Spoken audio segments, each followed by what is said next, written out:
So আমি young জেনারেশনকে request করবো যে হতাশ হবেন না। ইমানই সবচেয়ে বড় বিষয়।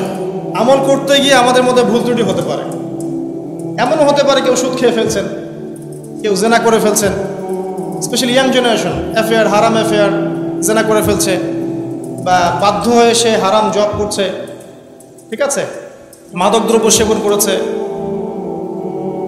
এমন কোনো পাপ নাই সে করে নাই। যদি এমনও হয় তারপরেও হতাশ হবেন না।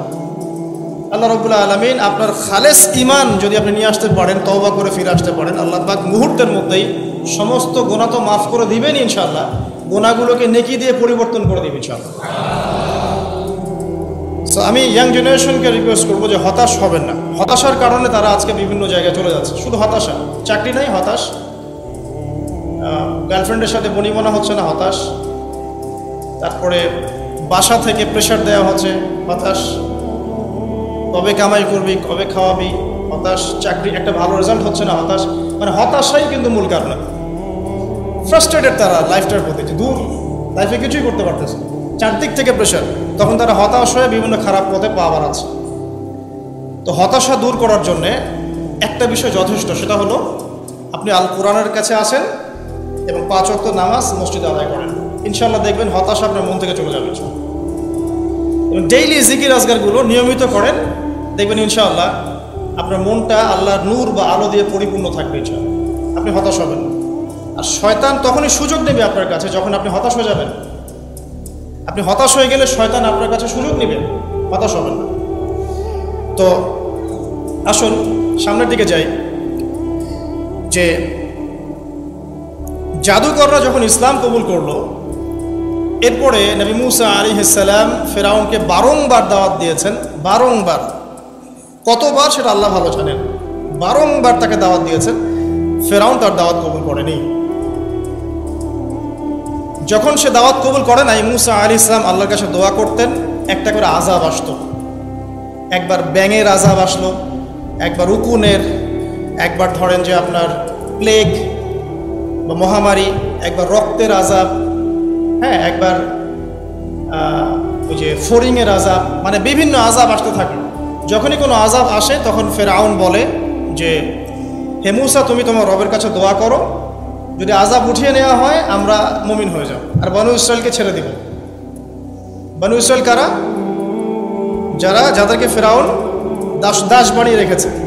এই বনু ইসরায়েলদের সাথে ইউসুফ আলাইহিস সালামের সম্পর্ক আছে, ইয়াকুব আলাইহিস সালামের সম্পর্ক আছে, ঘুরে ফিরে ইব্রাহিম আলাইহিস সালামের সন্তান ইসহাক আলাইহিস সালামের ট্রাইবের সাথে মিলে যাবে, ঠিক আছে। যারা প্রথমে থাকতেন প্যালেস্টাইনে, সেখান থেকে এই যে মিশরে চলে আসলেন, পরে তাদের হিস্ট্রি কী হলো আমরা সামনে জানবো। যখনই কোনো আযাব আসে তখন ফেরাউন মুসা আলাইহিস সালামকে বলে তুমি জাস্ট দোয়া করো আল্লাহর কাছে, আল্লাহ যেন আযাব উঠিয়ে নেয়, আমরা মুমিন হয়ে যাবো ইনশাআল্লাহ। কিন্তু যখনই মুসা আলাইহিস সালাম দোয়া করেন, আযাব উঠে যায়, ফেরাউন আবার সীমা লঙ্ঘন করা শুরু করে। এই সিলসিলা চলতে লাগলো, চলতে চলতে চলতে এমন এক পর্যায়ে আসলো যে ফেরাউন সিদ্ধান্ত নিল, ঠিক আছে, বনু ইসরায়েলকে আমরা সদল বলে শেষ করে ফেলব। কিভাবে? পরিকল্পনা করা হলো, ঠিক আছে, বনু ইসরায়েলকে আমরা ছেড়ে দেই, মূসা তাকে নিয়ে যাক, যখন তারা লোহিত সাগরে পৌঁছাবে আমরা পিছন দিক থেকে ধাওয়া করে ওদেরকে পিছিয়ে ফেলব। এই ঘটনা আপনারা সবাই জানেন, কিন্তু এর পরে যা হতে যাচ্ছে এটা সবাই হয়তো জানি না। এবার আসেন, মুসা আলাইহিস সালাম বনু ইসরায়েলকে নিয়ে যাচ্ছেন, সামনে লোহিত সাগর, পিছনে ফেরাউনের বাহিনী ধাওয়া করছে। উদ্দেশ্য মুসা এবং বনু ইসরায়েল সবাইকে একসাথে শেষ করে ফেলা। আর বলে রাখি যে ফেরাউনের কাছে ছিল তৎকালীন সময়কার সবচেয়ে সেরা সেনাবাহিনী, সুপার পাওয়ার, এখনকার ওই যে ন্যাটো, রাশিয়া, চায়নার মতো আর কি। তো আল্লাহ রাব্বুল আলামিন পরিকল্পনা করেছেন এখানে কোনো একটা। মুসা আলাইহিস সালামের কওমের মানুষরা, কিছু কিছু মানুষ বলা শুরু করলো, ইয়া মুসা ইন্না লামুদরাকুন, হে মুসা আমরা তো ধরা পড়ে গেলাম, সামনে লোহিত সাগর, পিছনে ফেরাউন।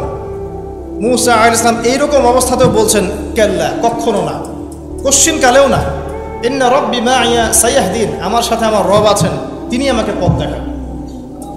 চিন্তা করতে পারেন, এই কথা কিন্তু আমাদের নবীও একদিন বলেছিলেন, যখন আবু বকর সিদ্দিক রাদিয়াল্লাহু আনহুর সাথে তিনি গারে সাউরে আটকা পড়েছেন, আত্মগোপন করেছেন, এখন কাফেররা চারপাশ থেকে ঘিরে ফেলেছে। তখন আবু বকর রাদিয়াল্লাহু আনহু কি বলছিলেন? ইয়া রাসূলুল্লাহ, তারা তো আমাদেরকে দেখে ফেলবে, নিচে তাকাইলে দেখে ফেলবে। রাসূল সাল্লাল্লাহু আলাইহি ওয়াসাল্লাম বলেছেন কখনো না, কখনো না। লা তাহজান, তুমি দুশ্চিন্তা করো না। ইন্নাল্লাহা মা'ানা, আল্লাহ আমাদের সাথে আছে। এগুলো কিন্তু চারটাখানি কথা না। যখন আপনি বিপদে পড়ে একনিষ্ঠভাবে আল্লাহর প্রতি তাওয়াক্কুল করে খালি বলবেন যে হাসবি আল্লাহ ওয়া নি'মাল ওয়াকিল, আল্লাহই আমার জন্য যথেষ্ট, তিনি উত্তম কর্মবিধায়ক, আল্লাহ পাকের দায়িত্ব হয়ে যাবে আপনাকে সাহায্য করা ইনশাআল্লাহ। কোনো টেনশন করবেন না। যখনই কোনো বিপদ আপদে পড়বেন মন থেকে বলবেন হাসবি আল্লাহ ওয়া নি'মাল ওয়াকিল অথবা হাসবুনাল্লাহ ওয়া নি'মাল ওয়াকিল, ইনশাআল্লাহ দেখবেন আল্লাহর সাহায্য নেমে আসবে। তো মূসা আলাইহিস সালাম এই কথা বললেন, বলা মাত্রই কি হলো? বলা মাত্রই আল্লাহ রাব্বুল আলামিন ওহী করলেন যে লাঠি তুমি ছুঁড়ে মারো এখন। মূসা আলাইহিস সালাম সেই লাঠি ছুঁড়ে মারলেন লোহিত সাগরে। একটা দুটো নয়, একটা দুটো নয়, 12টা রাস্তা হয়ে গেল। আলহামদুলিল্লাহ। এগুলো কোনো রূপকথা নয়, কিন্তু এটা বাস্তব, এটা হয়েছে পৃথিবীতে। একজন আলেম একটা কথা বলেছিলেন একদিন যে আগে মানুষ যত বেশি আল্লাহর কাছাকাছি থাকতো, আল্লাহ পাকের নুসরা মানে সাহায্য তত কাছে থাকতো। যখন মানুষ আল্লাহ থেকে দূরে সরা শুরু করেছে, আল্লাহ পাকের নুসরাও আস্তে আস্তে আস্তে আস্তে সরে গেছে। এমনও হয়েছে এক সময় যে আসমান থেকে আল্লাহ পাক খাবার নাজিল করেছেন, এখন আপনি কল্পনা করতে পারছেন না। এমন হয়েছে এক সময় নেককার বান্দা হাত তুলে দোয়া করেছে, বৃষ্টি বর্ষণ শুরু হয়েছে। এখন সবাই মিলে আমরা ইস্তেসকার নামাজ পড়ছি, বৃষ্টি হচ্ছে না। আমাদের মন থেকে আল্লাহ পাক যত দূরে চলে গিয়েছেন, আল্লাহ পাকের নুসরা সাহায্য যে গায়েবী মাদাদ, এটাও দূরে চলে যাচ্ছে। মূসা আলাইহিস সালাম এই কথা বললেন, বলা মাত্রই কি হলো? বলা মাত্রই আল্লাহ রাব্বুল আলামিন ওহী করলেন যে লাঠি তুমি ছুঁড়ে মারো এখন। মূসা আলাইহিস সালাম সেই লাঠি ছুঁড়ে মারলেন লোহিত সাগরে। একটা দুটো নয়, একটা দুটো নয়, 12টা রাস্তা হয়ে গেল। আলহামদুলিল্লাহ। এগুলো কোনো রূপকথা নয়, কিন্তু এটা বাস্তব, এটা হয়েছে পৃথিবীতে। একজন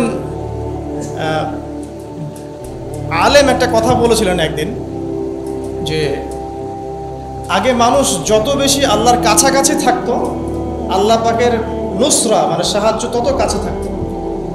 যখন মানুষ আল্লাহ থেকে দূরে সরা শুরু করেছে, আল্লাহ পাকের নুসরাও আস্তে আস্তে আস্তে আস্তে সরে গেছে।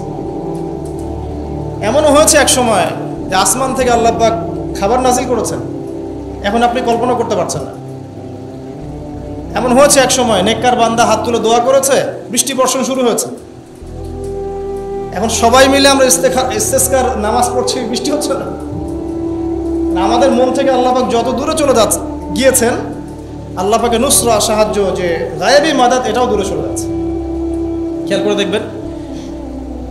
তো 12টা রাস্তা হওয়ার পরে বনু ইসরাইল পার হয়ে গেল। এবার মূসা আলাইহিস সালামকে ধাওয়া করার জন্য ফেরাউন তার পুরো সেনাবাহিনী নিয়ে লোহিত সাগরে ঝাঁপ দিল। এই রাস্তা দিয়ে সেও পার হয়ে যায়। এই ঘটনা আপনারা সবাই জানেন। এরপর আল্লাহ রাব্বুল আলামিন এক মুহূর্তের মধ্যে, 1 সেকেন্ডেরও কম সময়ের মধ্যে এই ফেরাউন এবং তার দলবলকে এই পানিতে ডুবিয়ে দিলেন। 1 সেকেন্ডেরও কম সময়, মুহূর্তের মধ্যে।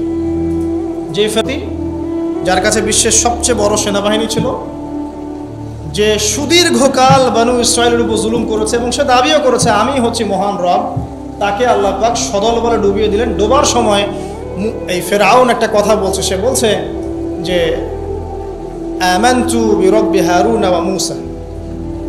ডোবার সময় ফেরাউন বলছে যে আমি হারুন এবং মূসার রবের প্রতি ঈমান আনলাম। আল্লাহ পাক এখন বলছেন আল আন, এখন ঈমান আনছো, ওয়াকাদ আসাইতা মিন ক্বাবল, এর পূর্বে তুমি সীমা লঙ্ঘন করেছিলে এবং তুমি ফাসাদ সৃষ্টিকারীদের অন্তর্ভুক্ত ছিলে। এখন আমি কি করব জানো? আল ইয়াউমা নুনাজ্জিকা বিবাদানিক, আজকে আমি তোমার এই বডি, তোমার বাদান, এই বাদানটাকে প্রিজার্ভ করব, সংরক্ষণ করব। তোমার শরীরটাকে, দেহটাকে আমি সংরক্ষণ করে রাখবো। কি জন্যে? লিতাকুনা লিমান খালফাকা আয়াহ, তোমার পরবর্তীতে যারা আসবে ওদের জন্য তুমি যেন নিদর্শন হতে পারো। ওয়া ইন্না কাসীরাম মিনান নাস আন আয়াতিনা লাগাফিলুন, এবং মানুষের মধ্যে বেশিরভাগ মানুষই আমার নিদর্শনগুলো সম্পর্কে গাফেল। আল্লাহ পাক ফেরাউনের বডি কেন প্রিজার্ভ করেছেন?